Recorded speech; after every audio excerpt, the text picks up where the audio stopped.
Welkom in hierdie oomblik van rus en hernieude krag. Vandag nooi ek jou om stil te word, om net te wag op die Here.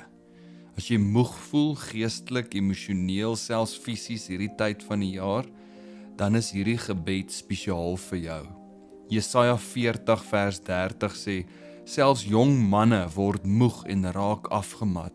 Selfs sterk manne struikel en val, maar die wat op die Here wag, kry nuwe krag. Hulle vlieg met vlerke soos arende. Hulle hardloop en word nie moeg nie. Hulle loop en word nie afgemat nie. Hierdie woord wag in die Here se taal beteken nie passief van niks doen nie. Selfs in die Hebreëse woord beteken om vas te hou, om te verwag, om jouself te verweef met God se teenwoordigheid. Wanneer ons op hom wag, word ons lewensdrade stadig saam in sy krag ingeweef. Soos 'n arend wat nie flap en stry teen die wind en die strome van die wind nie, maar toelaat laat die wind se strome hom dra. So laat die Gees jou dra vandag. Kom ons neem 90 sekondes van stilte. Sit gemaklik. Haal lekker stadig asem in en uit.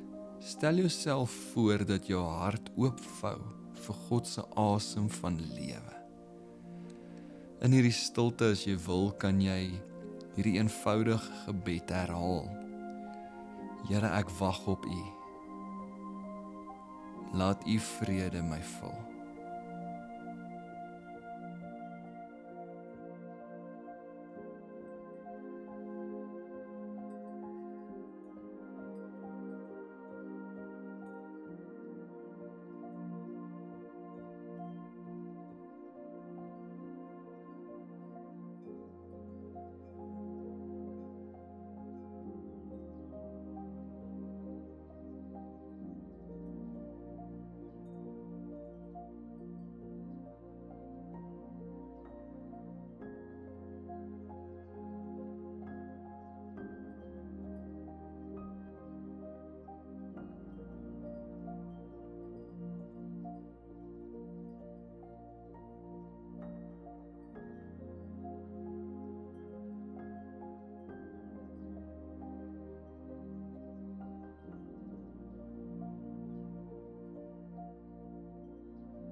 Here, nou bring ek ook iemand voor U wat ek sien moeg is. Dink aan 'n spesifieke persoon met 'n spesifieke naam nou wat by jou opkom.